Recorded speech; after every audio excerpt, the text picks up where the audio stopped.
Hello, my name is Selena. Long time no see. I have not posted here in months, but I'm doing it now because I'm finally done with my grad program, so I have more time now. Teaching while also doing classes is a lot, as it turns out. And booktube, I mean, I barely had time to read, which I will have read lots of books in. You'll see my wrap-ups for the last couple months, and you'll see that I've read lots of books comparatively, but once you break it down, it's like a lot of them I had to read for school. So let's get into, before we do any wrap-ups, let's just do I'm gonna start with my May TBR, because it's literally already May, and I haven't made a TBR video in a while. Well, I think I've made them, I've just never posted them, because then the time gets away from me. So I filmed, I just haven't posted anything. So some updates, some TBR updates. What do I plan on reading in May? Okay, so May, I have lots of books that I have started and that were meant to be on other TBRs that I just could not finish. So let's go into a couple of the books that I'm in the middle of right now, and I need to tell you about. So first of all, I have actually already finished a book in May, and that's Gallant, which you can see the tip of right over there. I actually finished Gallant last night, so you'll find out more about that in my May wrap-up at the end of this month. So the other books that I'm in the middle of right now, first one is The Wolf and the Woodsman. I am pretty far into this. I started it in April. I meant to read this in like March, and it never happened until end of April, and I still couldn't finish it in April because the last week of April was crazy busy in terms of wrapping up things in my placement and also getting my final huge assignments in. So I didn't get to finish The Wolf and the Woodsman, but I am hoping to finish it like today or tomorrow, and that'll be my second book that I've read in May. And this next one's shameful, honestly. Wildwood Dancing. I picked this out of the TBR jar, I'm pretty sure in February. I don't know if that video is up, but I'm pretty sure I picked it out in like February or March. I don't remember which one, but either way, it kept getting pushed. So if it was picked in February, then it got pushed to March. If it was picked in March, then it got pushed to April. And I've started it, I started it in March, I'm pretty sure, but I haven't read any of it in like a month because I was trying to read too many things at once, and this one, even though I really, really enjoyed it, it just kept getting pushed. I haven't done synopses. I am bad at booktube all of a sudden again. So both of these are actually really folkloric books. So Wolf and the Woodsman is dealing with, I don't even want to go into the plot because it's just not much of a plot book. It's more of a characters and ideas book, I guess, but it's very much dealing with colonialism. It's dealing with Jewish identity as well as Eastern European mythology. And you basically have this group who believe in the Patra faith, which is they're basically Christians, in my opinion. And they are the ruling religion, the ruling people here. And so they designate a lot of people second-class citizens. And so we follow a girl who is half Yehudi, which is basically Jewish, and then she's half pagan. I don't remember what they're called, but that's what the Patricians call her. So she is, because she's half pagan, she's also chosen to be a sacrifice to the Woodsmen, which are like these soldiers for the king. And I don't want to say much from there, but it's pretty good. I really like it.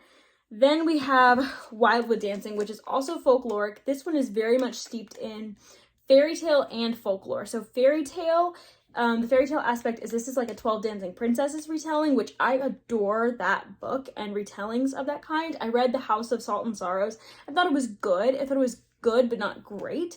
Like, I gave it 4 stars. It was pretty good. Maybe I give it like 3.75. It was pretty good. It was pretty fun. This one is already more my speed, because it is more atmospheric than House of Salt and Sorrows. It's not as, like, House of Salt and Sorrows was supposed to be creepy. I didn't think it was, but Wildwood Dancing is not meant to be creepy exactly, but it is meant to be slow, folkloric. I would recommend this to someone who likes The Bear and the Nightingale. I think this has very similar vibes, but I'm only a little bit in, so I have to get into it more. But similarly to Wolf and the Woodsman, this is also dealing with Eastern European mythology, I believe Romanian. So this is pretty good so far, and I'm excited to get back to it because now that I finished Gallant, there's literally nothing stopping me. Why is there a crack and a tear in it? Mason, I tore it. Oh no. The next book that I'm in the middle of that I started in April is actually going to lead into another shame of mine. Royal Assassin. My Discord is still doing a read-along of this, but we're all struggling right now. So I'm going to continue having the channels up for a while. I think I am going to have another read-along happening soon. Just even as this is going on, because yeah, it's been going on for a while. But I want to finish Royal Assassin this month because I did not get to finish it in April. And then I want to move on to Assassin's Quest because I really want to read the Live Ship Traders this summer because I don't want to carry in, like, reading Robin Hobb books during the school year is actually really, really hard for me. So I'm hoping that these really chunky ones I can sort of do when I have free time. So Assassin's Quest is going to be happening this month so that the rest of the summer can be dedicated to Live Ship. Hopefully. That's the plan, at least. Then the Asteroid B612 book club is still up and running, even though I've DNF'd most of the books for this year. I did not DNF Gallant, which was our April pick. Neither did Ray. We both really liked that one. If you're wondering what the Asteroid B612 book club is, it's just a book club on my Discord where me and my friend Ray open up our buddy reads to the Discord or anyone who wants to join. So you can join that and read some books with us. May's pick is Firekeeper's Daughter, which has been on both of our radars for a while. I know this is like a YA contemporary thriller. It deals with the native situation in America. So we follow a girl who is Ojibwe, or at least part Ojibwe, and she basically is seeing that there's lots of secrets coming to light about the community and the struggles that it's facing, and it's just been getting tons of praise, and so it sounds like something I want to read. I also want to be able to see if I should, try and pilot it in my school that I'll be at in the coming year. Maybe try and get students, like middle schoolers, like 8th graders or something, reading it, or whether it should just go in my classroom. Trying to vet it for school purposes as well. So that's cool. Then there's some sequels that I want to get to. This is another shame of mine. Exile by Shannon Messenger, the second to the Keeper of the Lost Cities series. So I read the first one in February, which you'll be hearing about in my wrap-ups coming out, and I really enjoyed it. So I want to read Exile. I've been trying to read Exile for like 2 months now, and it hasn't happened. So this month's the month. This month is the month of Exile. It is. I know it. And then I also got behind on this series, but I'm less behind than I thought I was, really. But I want to finish up the Ryeria Chronicle. So this isn't the conclusion to the Ryeria Chronicles, but it's the last Ryeria Chronicles book that we have out. It's the 4th one in the series, and I really want to get to this one this month because I have really enjoyed the Ryeria Chronicles. I read the first one in January and loved it, and then I read the other 2 in recent months, which you'll hear in my wrap-ups. And I'm on the 4th one, and I would like to get to it. And final sequel I have is Last Argument of Kings. So The Last Argument of Kings is the 3rd book in the First Law series. So you'll hear about my journey with Before They Are Hanged in one of these, the wrap-ups. But I do want to continue with The Last Argument of Kings. People say this is the best book in the series. It is pretty thick, but I have time now, so I'm hoping it'll be okay. And I'm hoping that everything will just click for me with First Law with this book, even though that might be too much optimism. I don't know. Then I have some books that I am carrying over from April that I didn't start, but I wanted to read. So this one is carried over from like February, and that's Akarne. I don't remember who this is by, but this is free on Audible right now, and I want to read the series if I like it before it goes off of Audible, so I need to get to it. I need to like start getting to it. So I want to read A Carne, the first book, and if I can get to it, Ryeria, which is the second book. And I'm actually going to do that with Ray as well, my friend Ray. So yeah, A Carne is this YA portal fantasy that I really am interested in.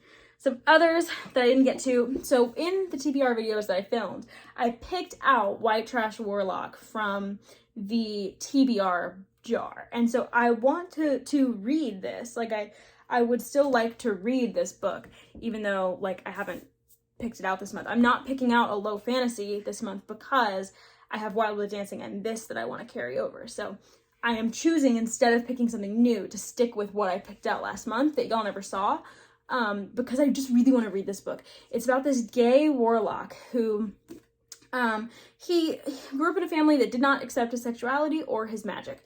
And so now he has to save, I believe he has to save his brother who was never good to him, because his wife is now possessed by a spirit. And our main character is like Adam is like the only one who they know who will really be able to help them with this. So I think it'll be interesting and people really like it. So I'm excited. Then I have Sea of Tranquility by Emily St. John Mandel. This is Emily St. John Mandel's newest release, and I'm super excited about it because I loved Station 11 when I read it a couple years ago in 2019, I believe. And I didn't really care to read Emily St. John Mandel's next book that she put out, but I am super interested in Sea of Tranquility. Mostly because the Glass Castle or whatever it was, the Glass House, whatever that was, the Glass Hotel, I think. I could never get a read on what the synopsis is, and that's kind of how Emily St. John Mandel's books are in general, but I couldn't even tell the genre. So this one is definitely like a sci-fi, but it's more like literary sci-fi, I'm guessing, because that's kind of what Emily St. John Mandel writes.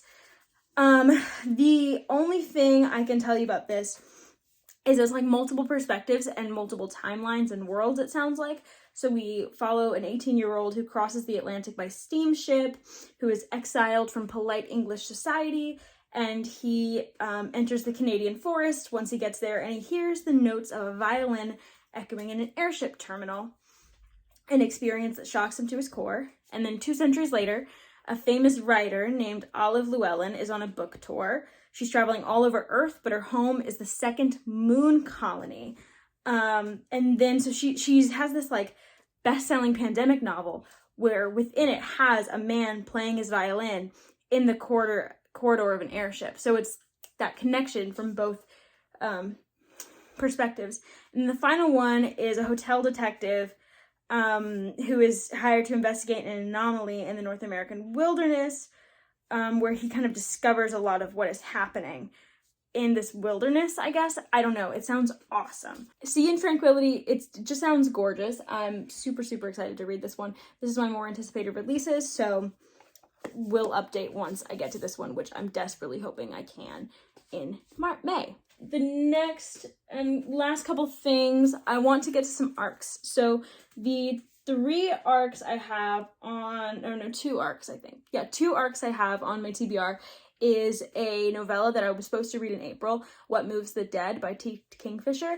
I've read some T. Kingfisher before, and I really, really enjoyed the last one I read. It was called Raven and the Reindeer, and that one was like a fairy tale-esque retelling of the Snow Queen. What Moves the Dead is also a retelling, but it's like a gothic horror retelling of The Fall of the House of Usher by Edgar Allan Poe. I really like that short story, and I really like T. Kingfisher's writing, and so I'm excited to see her like darker works and what they're like, because The Raven and the Reindeer and the other one I've read by her, A Wizard's Guide to Defensive Baking, are not dark at all, but I know that there is a section of T. Kingfisher's work that is darker, and so I'm interested to see how I will like that compared to the lighter fun stuff. Then I also got an arc of The Drowned Woods by someone who I cannot remember, but all I know about this one is it's YA and it uses Welsh folklore and magic. So that's all I need to hear. If it's Welsh, I'm there. Then some of the ones that I also want to get to, I have Sword Heart here. This is another T. Kingfisher. This is one that is like a fantasy romance type thing. I've said I've wanted to read fantasy romance for a while, and I haven't this year, and it's one of my goals. So this is the one that I've chosen to start with. It sounds really interesting, and this is a super highly acclaimed one. Hala is a housekeeper who suddenly inherits her great uncle's estate and unfortunately his relatives. Sarkis is an immortal swordsman trapped in a prison of enchanted steel. When Hala draws the sword that imprisons him, Sarkis finds himself attempting to defend his new wielder against everything from bandits and roving inquisitors to her own in-laws, and the sword itself may prove to be the greatest threat of all. That sounds awesome. It sounds like Nightblood vibes from Warbreaker, except maybe less malevolent and more benevolent. I don't care. I'm super excited. Then I also want to read The Lightning Tree by Patrick Rothfuss. So I read The Slow Regard of Silent Things a while ago, but I really want to get to the other like novella type short story thing that is in the Kingkiller world, because I want to have read everything in the Kingkiller universe, and I believe that this is it. And The Slow Regard of Silent Things didn't really work for me, but I'm hoping The Lightning Tree will work better, because Ari, it's both kind of, from what I understand, both similar premises, and it's like a week or something in someone's life. But to me, Ari's life and The Slow Regard of Silent Things, I mean, the title kind of says it all. It's not a ton happening, but I feel like Bast is at least a character that gets into more shenanigans than Ari does, and I'm excited to read about him. And I think there will also be some clues to more of the mysteries that I'm really excited about.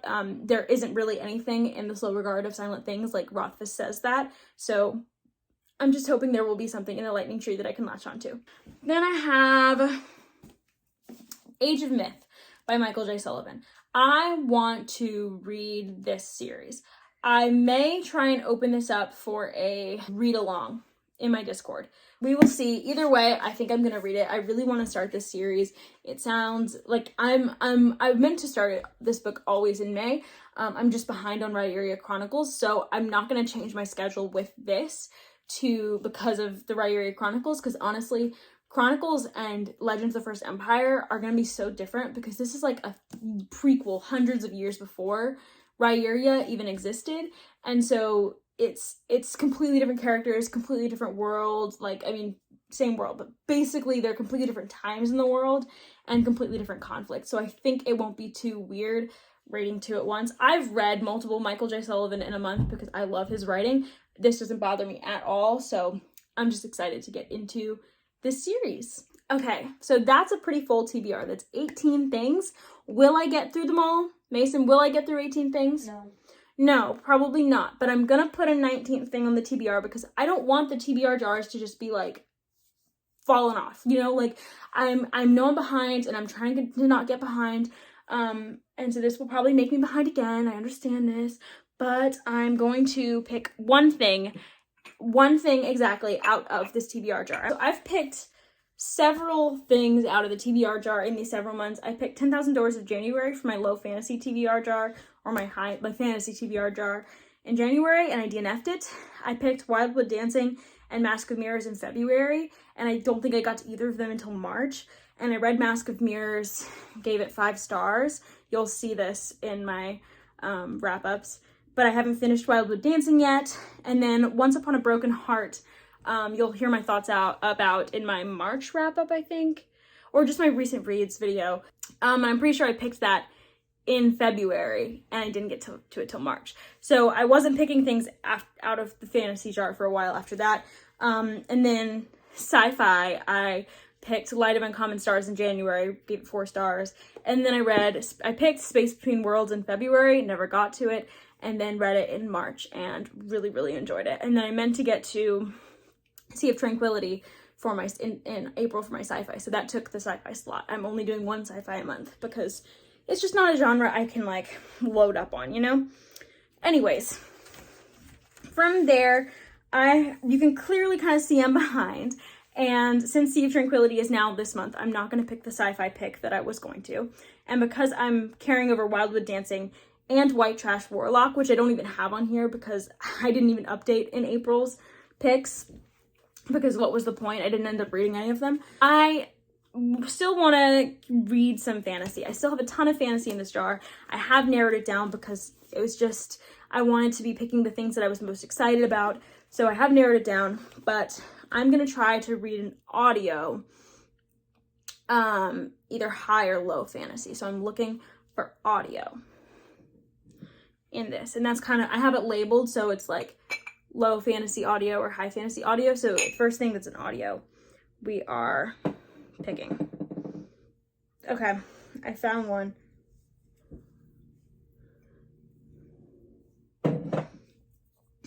Let's see.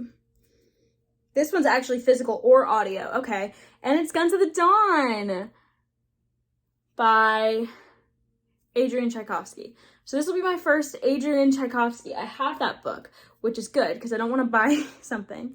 Guns of the Dawn, right here in my TBR.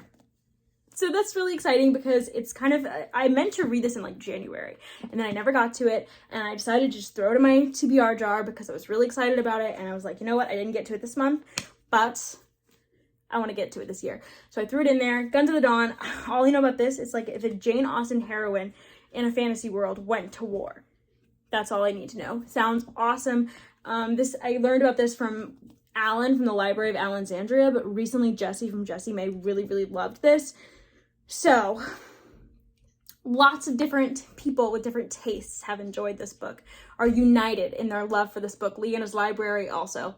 And so I share different tastes with those people. Like, so I'm excited to see what I think of this. I hope I love it because it kind of sounds right up my alley. All right, this is my TBR for the month of May. Thank you for watching this video. Bye.